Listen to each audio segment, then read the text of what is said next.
Now, according to the Financial Review today, Aaron Patrick decided to rank the 5 worst political decisions that have been made this century. Number 5, Victoria's lockdown. Number 4, Snowy 2.0. I'll get back to number 3 in a second.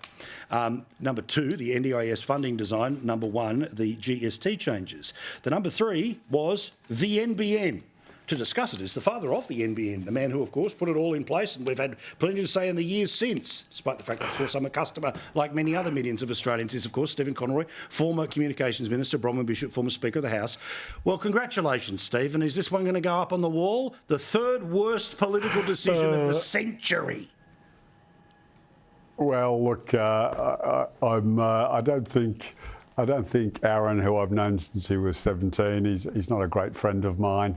And you can read his book just to check that out.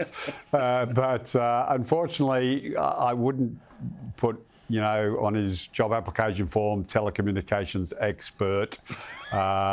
He clearly doesn't understand that other than Telstra, every other telecommunications company wanted Telstra structurally separated from its core network. And that's what we did. They weren't all prepared to jump in if he had any understanding of the sector. Actually, no, they weren't. When Telstra actually put a paper. Yes, they were.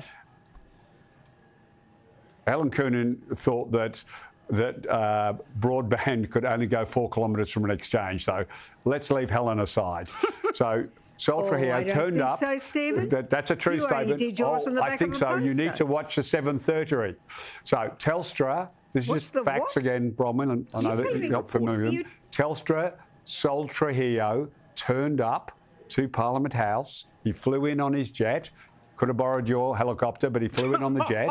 And he then proceeded to hand a document to the government which said, I am prepared to build a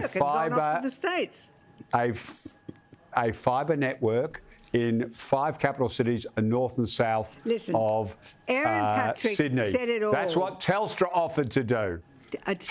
Aaron Patrick said it all. We've only got 2 minutes, guys. Those are just some facts. Those are just some facts. He said when business is willing and effective, governments should step aside, and that's what you should have done. Except business wasn't. The gorilla in the marketplace was blocking everything, Telstra. And they weren't prepared to build a national broadband network of fibre to the home. When you wrote it all on the back of a coaster, you signed it. It was a coaster I borrowed from your helicopter. Okay. You've been in there. It wasn't. It was on the Prime Ministerial jet, by the way, currently known as Albo 1, is it not? All right. It wasn't from the chopper thing. Anyway, by the way, we keep the chopper here, which is a gift from Bronwyn to us. To us, yes. About, I can't hear you, Paul. I can't hear. I think the rotors are warming up to give Bronwyn a lift home. I can't hear you. Could you speak up? It's all right. There's a fixed wing aircraft waiting for you, Stephen. Look at these two.